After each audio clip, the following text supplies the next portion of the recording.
ажарыңа арбалып дидарыңа зарланып мұңқаны ырырдадым бұлбұл құшқан айланып қино салған қылығың қызғалдақтай бұралып күн кешке созым обын күкік болу үн салып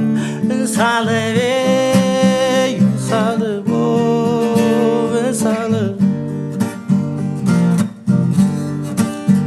айыбы жоқ жаралған ажайып көркеміңе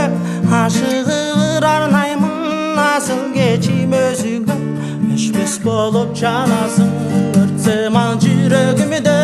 өзің ғана болсың дейм өмірлешім өмірде өмірдің өмірде өмірде ең сұлуның içінен бір өзіңді қалаймын тұтқыны болдым еркем тұшаған бұл жағдайдың бір өзіңді ойлы